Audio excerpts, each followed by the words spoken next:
can't love the city if the city don't love me.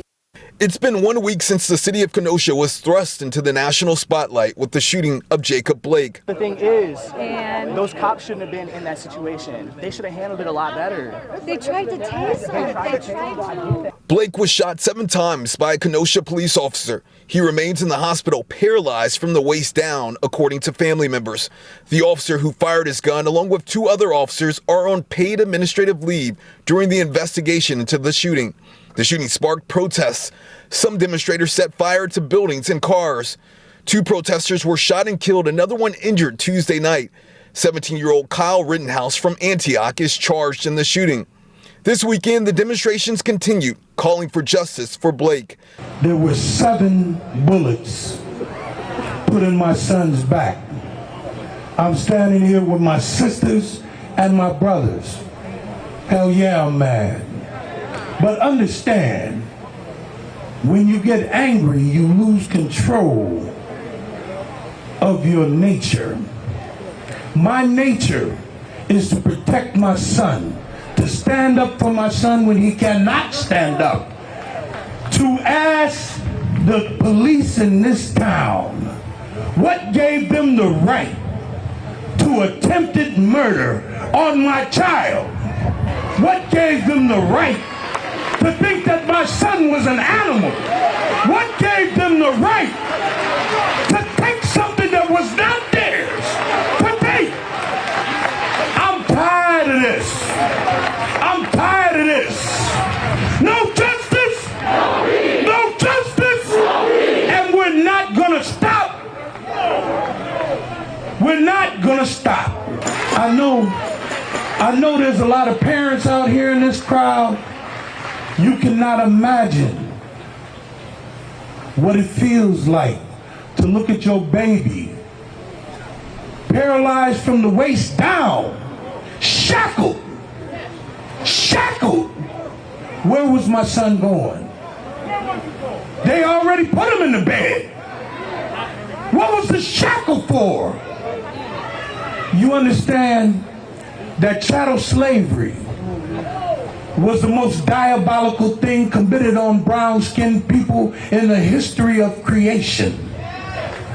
We suffered and still suffer because there's 2 justice systems. There's one for that white boy that walked down the street and murdered those 2 people and blew that other man's arm off. And then there is a justice system for mine. That justice system for us does not work out too well for us. The Reverend Jesse Jackson came to Kenosha to call for justice, citing in his words a pattern of violent acts by police in this country against African Americans. So Brother Kwame Donald, Breonna Taylor, Jacob here in Wisconsin, pattern. We demand justice from the country. There's some people that aren't worth saving. We need to build warehouses to put these people into it and lock them away for the rest of their lives. Let's put them away. At some point, we have to stop being politically correct. Here is the sheriff speaking of warehousing people, putting them with the rest of their lives in this anti-protest season. How can they link to this? Part of our challenge is both with the patronizing of the police chief of the 17-year-old. There was no reason for a 17-year-old to carry a loaded weapon to try to preserve peace in the city of Kenosha.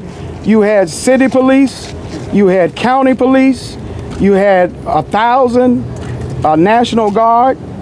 You had more than enough security in the city to do the job of law enforcement. How can they link to this? These individuals are linked. Militias are part of the racism problem. Koinon is a part of the racism problem and institutional racism. You can go to our website, RainbowPUSH.org, and retrieve this recording of the sheriff saying we need to build warehouses for these people. He's using this dog and whistle. These people. We are not these people. We are black people, and Black Lives Matter. I want to express my thanks to leadership gathered here today. Athletes who stood up. I think LeBron James deserved a Nobel Prize Yes. Standing up in Trayvon case in Miami.